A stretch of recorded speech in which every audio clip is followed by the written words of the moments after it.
মেঘনা ও সাগর দুজনের সংসার, তাদের কোনো সন্তান নেই। সাগর নৌকা চালিয়ে তাদের দিন কাটায়।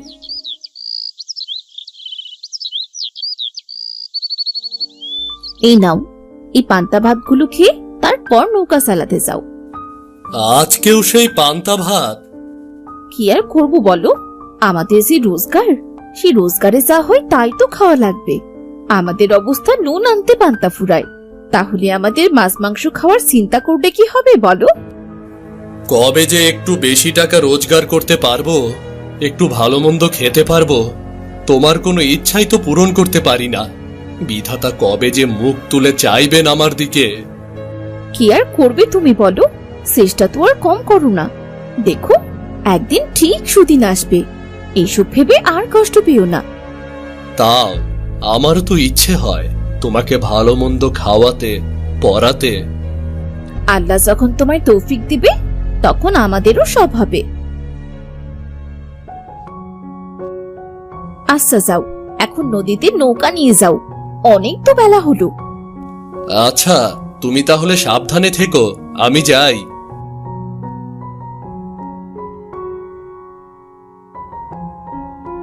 এদিকে মেঘনার অনেক বাগান করার শখ, সে চাল কুমড়োর গাছ লাগিয়েছে। মেঘনার গাছে দুটো মস্ত বড় চাল কুমড়া ধরেছে। দেখছি অনেক বড় বড় চাল কুমড়া হয়েছে। এতগুলো গাছে রাখলে বৃষ্টি এলে তো সব নষ্ট হয়ে যাবে। তার থেকে পেরে আমি ঘরে নিয়ে রেখে দিই, উনি ঘরে আসলে বাজারে বিক্রি করতে পাঠাবো, তাহলে কিছু টাকা পয়সাও আসবে।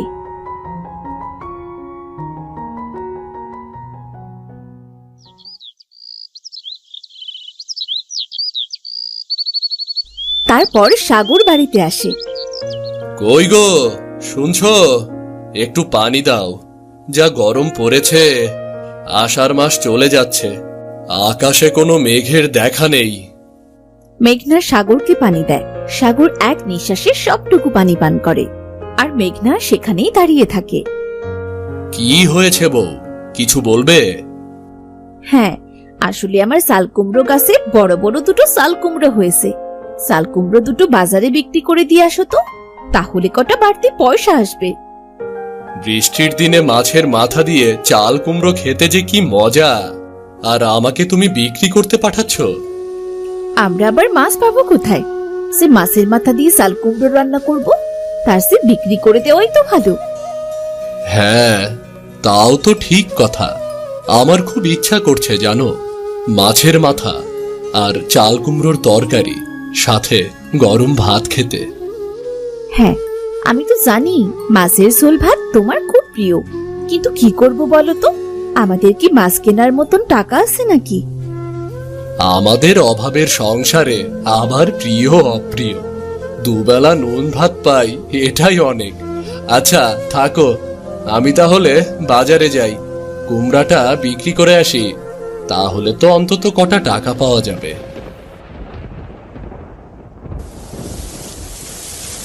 হঠাৎ বৃষ্টি শুরু হলো। এই বৃষ্টির মধ্যেই বাজারে যাবে? আচ্ছা, একটা চাল কুমড়ো তুমি বিক্রি করে মাছ কিনে আনো, আর আরেকটা চাল কুমড়ো দিয়ে মাছ দিয়ে রান্না করবো না হয়।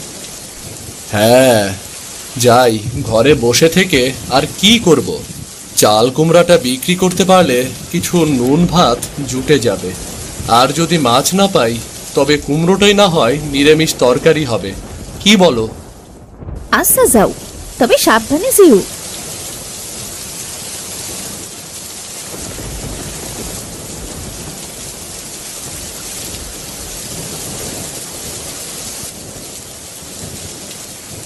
তারপর সে বাজারে গিয়ে কুমড়োটা বেশ ভালো দামে বিক্রি করে।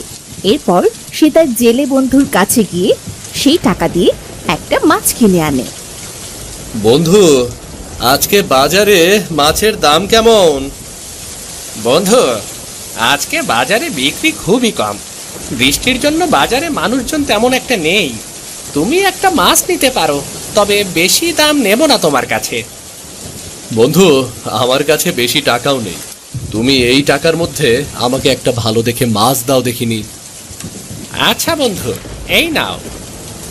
আমার বন্ধু যখন খেতে চেয়েছে, তাহলে এই বড় মাছটাই নাও। তোমার কাছে যা টাকা আছে তাই দাও। তোমাকে অনেক অনেক ধন্যবাদ বন্ধু। এই বৃষ্টির মধ্যে অনেক মাছ খেতে ইচ্ছে করছিল, কিন্তু গরিব মানুষের কি আর শখ আছে? তুমি আমাকে অনেক উপকার করলে। হ্যাঁ বন্ধু, বাড়ি গিয়ে মজা করে মাছ ভাত খাও, কেমন? তারপর মস্ত একটা মাছ কিনে সাগর মাছি। জেলে বন্ধুর কারণে আজকে মাছটা ভালোই সস্তা পেলাম। আর পাবোই না কেন? একেই তো বৃষ্টির দিন, বাজারে খদ্দের নেই। এখন বাড়িতে গিয়ে বউকে বলবো এটাকে কুমড়ো দিয়ে রান্না করতে। আহ, জমিয়ে খাবো আজ। সাগর মাছ নিয়ে বাড়ি যাওয়ার সময় এক বুড়ির সাথে দেখা হয়। বাবা কেমন আছিস?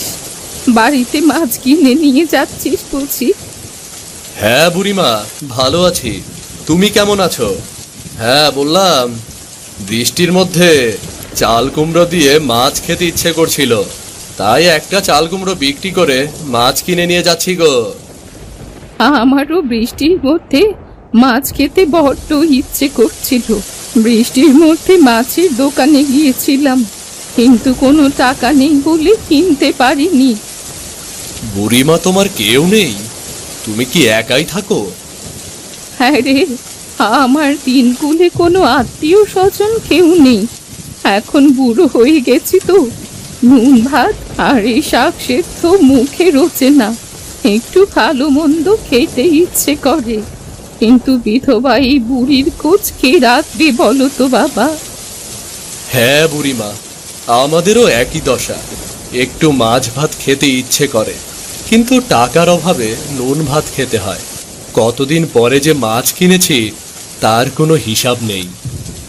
হ্যাঁ রে বাবা, আমিও যে কতদিন ভাত মাছ খাইনি। শাক সেদ্ধ আর নুন ভাত খেয়ে আমার যে আর ভালো লাগে না। বুড়ো বয়সে একটু ভালো মন্দ খাবো, কিন্তু আমার কপাল যে এত ভালো না। আচ্ছা বুড়িমা, তুমি এক কাজ করো, আমার সাথে চলো আমাদের বাড়িতে, কেমন? তুই আমায় চিনিস না, জানিস না, তোর বউ কি না কি মনে করবে। না রে বাবা, তোরাই বরং মন ভরে খা। না বুড়িমা, আমার বউ তেমন মানুষ নয়। আমার বউ তোমাকে দেখলে নিশ্চয়ই অনেক খুশি হবে। তুমি চলো বুড়িমা, তোমারও কিন্তু অনেক ভালো লাগবে, বুঝলে? তুই যখন এত করে বলছিস, তো চল বাবা, তোদের বাড়ি থেকে ঘুরে আসি।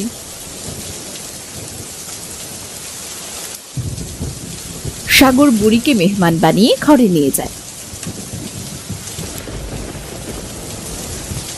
দেখো বউ, আমি কাকে সাথে করে নিয়ে এসেছি।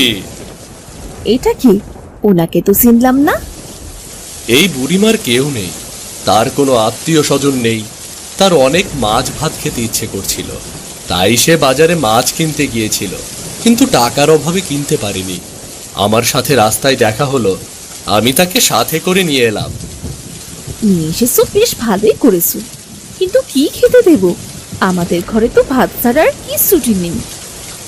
এই দেখো, একটা চাল কুমড়ো বিক্রি করে সেই টাকা দিয়ে একটা মাছ কিনেছি। এখন আমরা চাল কুমড়ো দিয়ে মাছ রান্না করে বৃষ্টির মধ্যে মজা করে খাবো। আচ্ছা, ভালো করেছো, দাও আমি রান্না করে নিয়ে আসি। তোমরা দুজনে বসে গল্প করো গে। আচ্ছা ঠিক আছে, তাড়াতাড়ি রান্না করে নিয়ে আসো তো, আর সহ্য হচ্ছে না। চল রে মা, আমিও তোকে সাহায্য করছি। তারপর মেঘনা যায় রান্না করতে। সে জমিয়ে মাছের মাথা দিয়ে চাল কুমড়ো রান্না করে আর মাছের ঝোল করে। মাছটি কি ভালো এনেছো! আহ, আর আমার কাছে চাল কুমড়ো! এই তরকারিটা প্রায় হয়েই এলো। আপনি হাত মুখ ধুয়ে আসুন বুড়িমা, আমি আপনাকে এক্ষুনি খেতে দিচ্ছি।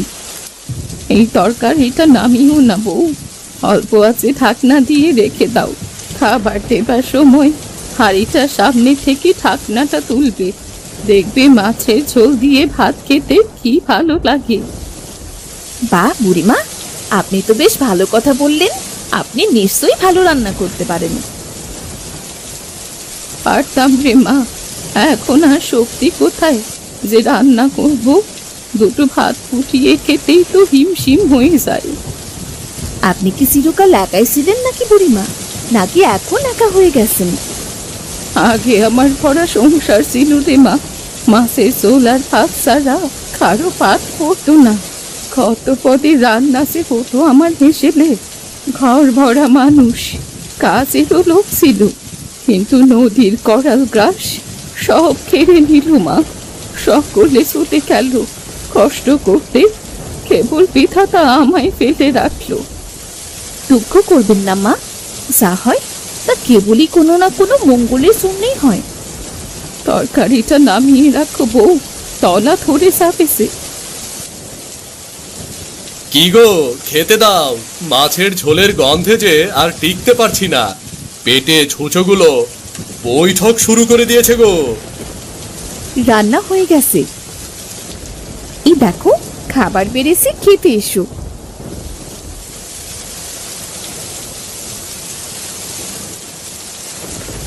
দেখেই খেতে ইচ্ছে করছে, কতই না মজা হয়েছে।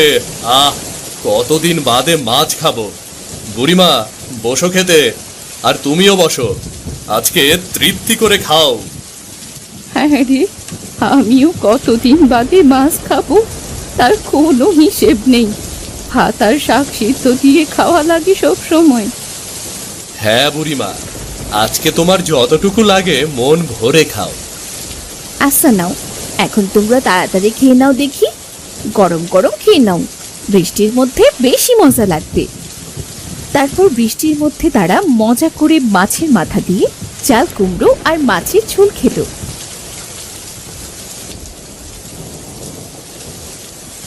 তোদের প্রতি আমি অনেক কৃতজ্ঞ। তোরা আমায় চিনিস না, জানিস না, তাও ডেকে এনে খাওয়ালি। আপনার আমাদের বাড়িতে রিজিক ছিল, এই জন্যই আপনি খেয়েছেন। আপনার যদি আমাদের বাড়িতে আবারও রিজিক থাকে তবে আবার আসবেন। আপনার সাথে কথা বলে আমাদেরও অনেক ভালো লেগেছে। বুড়িমা, তুমি বেঁচে থাকো, আল্লাহ তোমাকে টাকা দেখ। আমি আবার মাছ কিনলে তোমাকে আবার ডেকে এনে খাওয়াবো, বুঝলে? আল্লাহ তোর সব ইচ্ছে পূরণ করার তৌফিক দিক। বুড়িমা, তুমিও সাবধানে থেকো, আর মাঝে মাঝে ইচ্ছে হলে আমাদের বাড়ি চলে এসো। হ্যাঁ বুড়িমা, তুমি কিন্তু সত্যিই আবার আসবে।